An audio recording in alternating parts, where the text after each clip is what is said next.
Hello everyone, मैं S के Singh, medical counsellor. आज मैं बात करने वाला हूँ नीट पीजी 2023 में सीट इंक्रीमेंट को लेकर। सीटें इंक्रीज लगातार हो रही है। एमडी, एमएस, डीएनबी और एनबी डिप्लोमा के अंदर भी काफ़ी इंक्रीमेंट देखने को मिला है।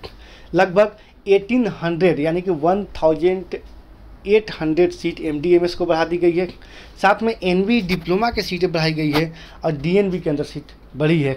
तो ऐसे में क्या पॉजिटिव शिफ्ट जाएगा, कौन कौन से ब्रांच आपको किस रैंक पे मिल सकती है, इन सारे तमाम जानकारी को मैं देने वाला हूं। तो चलिए स्टार्ट करते हैं। स्टार्ट करने से पहले यदि आप चैनल पे नए हैं तो चैनल को लाइक करके रखें, सब्सक्राइब करके रखें साथ में। और यदि आप पेड गाइडेंस चाहिए तो इसके लिए आप कॉल कर सकते हैं। वीडियो का स्क्रीन और डिस्क्रिप्शन पे नंबर दिया हुआ है, या फिर चाहे तो आप मेरा ऑफिस विजिट कर सकते हैं। महाराष्ट्र में 2 सेंटर पुणे, नई और मुंबई में है, साथ में राजस्थान के अंदर जयपुर, इसके साथ साथ हमारा दिल्ली में ऑफिस है और बेंगलोर में ऑफिस है। तो इन सारे कनेक्टिविटी में जो आपको लोकल पड़ता है तो आप आ सकते हैं, जो नज़दीक पड़ेगा आपको लोकेशन। साथ में वेस्ट बंगाल में भी मेरा ऑफिस है, वहाँ भी विजिट कर सकते हैं। तो आपको बता दूं कि सीटें बढ़ रही है, तो इसके साथ साथ वैसे स्टूडेंट के लिए जो काफ़ी डाउट में है रिवाइज्ड कटअप को लेके, तो क्या रिवाइज्ड कटअप कितना हो सकती है, कितना मार्क्स डाउन जाएगा, इसको भी मैं बताऊंगा। क्योंकि 110% कटअप रिवाइज्ड होगा और काफ़ी ज़्यादा होने वाला है। तो ऐसे में वैसे स्टूडेंट जो 70 मार्क्स 80 मार्क्स से चूक गए हैं, तो आप अपना प्रिपरेशन करके रखें, अपना बजट को अरेंज करके रखें। क्योंकि आपको अगर सीटें चाहिए कम स्कोर पे, तो हायर क्लिनिकल ब्रांच हो या फिर ऑन एवरेज क्लिनिकल ब्रांच हो, इनके लिए बजट काफ़ी हाई जा सकते हैं। तो आप अपना बजट को अरेंज करते रहिए, साथ में अपना स्टडी भी बनाए रखें। तो चलिए स्टार्ट करते हैं। सबसे पहले हम बताते हैं एनबी डिप्लोमा सीट इंक्रीमेंट के ऊपर। एनबी डिप्लोमा के सीटें जो है, मैं पिछला वीडियो में बताया था आज के 1 मंथ पहले कि काफ़ी सीटें इंक्रीज हुई है। 2019 से पहले की बात किया जाए, 2019 की अगर हम बात करते हैं, तो जो एनबी डिप्लोमा की सीट थी वो 1991 सीटें थी 2019 में। उसमें डीएमआरडी का सीट 166 था और डीसीएच का 363, डीजीओ का 412 और ईएनटी का 110, ऑप्थेल्मोलॉजी का 193, टीबी एंड चेस्ट का 102, एनेस्थीसिया का 388 और फैमिली मेडिसिन का 257 सीटें थी। जो कि वहीं 2003 की अगर बात किया जाए तो सीट इंक्रीमेंट के बाद वहीं जो डीएमआरडी के सीटें 65 इंक्रीज हुई है, जिसमें 231 हो चुका है सीट। डीसीएच के सीट जो है 194 सीटें इंक्रीज हुई है और ये सीट आपको हो चुकी है 557। डीजीओ में 217 सीटों के इंक्रीमेंट हुई है और टोटल सीट जो है वो 629 सीटें हो चुकी है। ईएनटी में 54 सीट का इंक्रीमेंट हुआ है, टोटल सीट 164। ऑप्थेल्मोलॉजी में 92 सीट का इंक्रीमेंट हुआ है, टोटल सीटें जो हो चुकी है वो 285। वहीं बात किया जाए टीबी एंड चेस्ट में 46 सीटों के इंक्रीमेंट के साथ 148 सीट हो चुकी है। एनेस्थीसिया में 166 सीटों के इंक्रीमेंट के बाद 554 सीटें हो चुकी है। फैमिली मेडिसिन में 118 सीटों के इंक्रीमेंट के बाद 375 सीटें हो चुकी है। तो टोटल अगर सीट की बात किया जाए तो 2023 में 2943 सीटें हैं, जिसमें 952 सीटों को इंक्रीज की गई है इस साल। अब हम बात करते हैं गवर्नमेंट में कितने सीटें हैं, प्राइवेट में कितने सीटें हैं, टोटल सीटें कितने कौन कौन से ब्रांच में अवेलेबल है। डीएमआरडी का सीट की बात किया जाए तो गवर्नमेंट में 90 सीट है और प्राइवेट में 141 सीट है, टोटल 231 सीटें। डीसीएच में 384 गवर्नमेंट के अंदर है और प्राइवेट के अंदर 173 है, टोटल 557 सीट।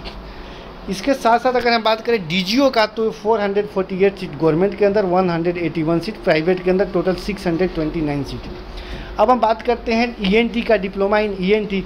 इसमें गवर्नमेंट में 139 सीट है, प्राइवेट में 25, टोटल 164 सीट। ऑप्थेल्मोलॉजी की बात किया जाए तो 194 सीट गवर्नमेंट के अंदर, प्राइवेट के अंदर 91 सीट और total 285 seat. TB and chest की बात किया जाए तो 80 सीट गवर्नमेंट के अंदर, 68 सीट आपको प्राइवेट के अंदर, टोटल 148 सीट। एनेस्थीसियोलॉजी की बात किया जाए तो गवर्नमेंट के अंदर 386 सीटें हैं, प्राइवेट के अंदर 238 और टोटल मिला के 554 सीटें हैं। फैमिली मेडिसिन के अंदर गवर्नमेंट में 277 सीट और प्राइवेट में 98 सीट, टोटल 375 सीट। गवर्नमेंट का अगर बात करें टोटल सीटें जो हैं वो 1921 सीटें, प्राइवेट के अंदर 1015 सीट टोटल। अगर सीट की बात की जाए गवर्नमेंट प्राइवेट दोनों का, तो 22,943 सीटें जो है ओवरऑल सीटें अवेलेबल हैं एनवी डिप्लोमा के अंदर। तो टोटल सीटों की अगर बात की जाए तो 900 अप्रोक्स 1000 सीटों में इंक्रीमेंट देखते हुए नज़र आई है। तो ऐसे कंडीशन में लगातार सीटें बढ़ रही है, खास करके एनवी डिप्लोमा और डीएनबी का मैं कल अपडेट दूंगा कि डीएनबी में टोटल कितने सीटें बढ़ी है। तो डीएनबी में भी सीटें काफ़ी इंक्रीज हुई है। साथ में एमडीएमएस की सीट में लगातार इंक्रीमेंट देखते हुए नज़र आ रहा है। डेली कुछ ना कुछ सीट को ऐड ऑन की जा रही है एनएमसी के वेबसाइट पे। ऐसे में लगभग मैं बताया था कि मोर देन 5000 सीटें ऐड ऑन की जा सकती है एक्सपेक्टेड, और ऐसा ही होते हुए नज़र आ रहा है। तो ऐसे कंडीशन में जो एनवी डिप्लोमा का जो कटअप होता है काफ़ी नीचे चला जाता है कंपेयर टू एमडीएमएस या फिर डीएनबी। तो इस कंडीशन में आपको एनवी डिप्लोमा जो पिछले साल का जो रैंक गया था, क्लोजिंग रैंक गया था मॉपअप राउंड का, उससे और पॉजिटिव जाते हुए नज़र आएंगे। और साथ में डीएनबी के अंदर सीटें बढ़ रही है तो वो भी पॉजिटिव सीट दिखेंगे। कुछ ब्रांच में तो काफ़ी ज़्यादा हैवी पॉजिटिव सीट दिखते हुए नज़र आएंगे, लेकिन कुछ ब्रांच में आपको सिमिलर रहेंगे पिछले साल के अकॉर्डिंग। और कटअप रिवीजन की बात किया जाए तो कटअप रिवीजन इसी पे डिपेंड करता है कि टोटल 2020-22 में कितने सीटें थे, 2020-23 में कितने सीटों में इंक्रीमेंट की गई है, हाई बजट वाले कॉलेज कितने हैं, लोअर क्लिनिकल ब्रांच कितने हैं, साथ में राउंड 1 काउंसलिंग के बाद राउंड 2 में कितने % सीटें बच गई है।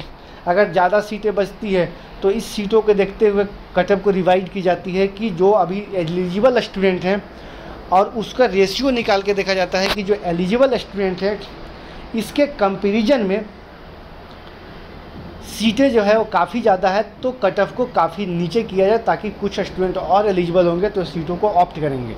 यानी 1:2 के रेशियो में स्टूडेंट को एलिजिबल किया जाता है फर्स्ट रिजल्ट में, और सेकेंड रिजल्ट में लगभग 1:2.5 या फिर 1:3 के रेशियो में एलिजिबल किया जाता है।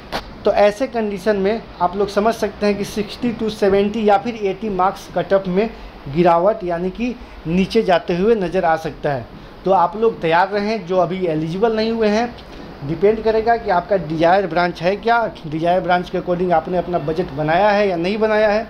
और साथ में जो आप अप्रोच कर रहे हैं किसी भी एजेंट काउंसलर के थ्रू, तो आपको ये भी ध्यान देना होगा कि काउंसलर किस किस स्टेट में उनका अच्छा अप्रोच है, किस किस स्टेट में वो प्रॉपर इन्फॉर्मेशन रखते हैं, या फिर किस किस स्टेट के बारे में उनके पास प्रॉपर एनालिसिस है, क्या वो आपका एडमिशन में गाइड कर पाएंगे या नहीं कर पाएंगे, कितने स्टूडेंट को पिछले साल एडमिशन कराया है, कितने स्टूडेंट को वो प्रॉपर अच्छे तरीके से गाइड कर रहे हैं, क्या फीडबैक है। इन सारे चीज़ों को देखते हुए आपको आगे बढ़ना है। पता चला कि वो महाराष्ट्र के अंदर एक भी सिंगल स्टूडेंट को एडमिशन नहीं कराया और आप उनके पीछे पीछे दौड़ रहे हैं, पता चला कि आपका साल चला गया। पता चला कि एमपी के अंदर उसने कुछ नहीं किया, कुछ नॉलेज नहीं है एमपी के बारे में, और उनके पीछे पीछे गए। क्योंकि बहुत सारे लोग होते हैं जिनके पास मोटिवेशन बहुत लंबी होती है, और उस मोटिवेशन के शिकार बहुत सारे स्टूडेंट हर साल होते हैं, क्योंकि उनका जो बात करने का जो तरीका होता है, टोन होता है, वो काफ़ी अलग होता है, और इसके वजह से उनको लगता है कि ये तो बिल्कुल प्रोफेशनल बात कर रहे हैं, इनके पास कुछ दम है, ये कुछ कर पाएंगे। और ऐसे में आपको कहीं ना कहीं शिकार बन जाते हैं, और आपका साल जाता है, पैसा जाता है, और नेक्स्ट ईयर डिपेंड करता है कि आप कैसा एफर्ट कर रहे हैं, क्या स्कोर आ रहा है। अगर अच्छा स्कोर नहीं है तो वही साल बर्बाद हो जाता है। तो ऐसे में बच के रहें। सीटें काफ़ी बढ़ रही है, नए कॉलेज आ रहे हैं, अभी तक 11-12 नए कॉलेज आ चुके हैं। मैं आपको बताया था कि लगभग 20 न्यू कॉलेज एक्सपेक्टेड आ सकते हैं। अभी कुछ कॉलेज और हैं जो बिहार में जिसको अप्रूवल मिलना बाकी है। बिहार में बताया था 2 कॉलेज का, हो सकता है छत्तीसगढ़ के अंदर श्री बालाजी मेडिकल कॉलेज का इस बार अप्रूवल दे दिया जाएगा। कुछ डीम्ड यूनिवर्सिटी है, हो सकता है टाटा मणिपाल को दे दिया जाए, वैसे लग रहा है दे दिया जाए, सिम्बोसिस को दे दिया जाए, लेकिन अभी तक ऐसा कोई रिस्पॉन्स आया नहीं है। लेकिन ऐसे में डीम्ड यूनिवर्सिटी को हो सकता है कि उनका अप्रूवल दिया जाए। साथ में यूपी के अंदर 1-2 कॉलेज में आपको पीजी की सीट काफ़ी अच्छा इंक्रीमेंट होने वाला है। नेशनल कैपिटल यूनाइटेड, ये 2-3 कॉलेज हैं, इसमें काफ़ी सीटें इस बार आने वाले हैं।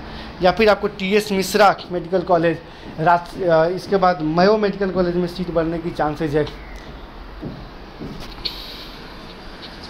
एमपी के अंदर 1-2 कॉलेज के अप्रूवल आने वाला है। तो इन सारी चीज़ों को आप देखेंगे तो काफ़ी ज़्यादा सीटें इंक्रीज हो रही है। सीट अगर इंक्रीज होती है तो बेनिफिट आपको होंगे, कम स्कोर वाले स्टूडेंट को सीटें मिलेंगी, लो बजट में सीट मिलेंगे। सीटें ज़्यादा होंगी तो स्टूडेंट का डिमांड कम हो जाएगा।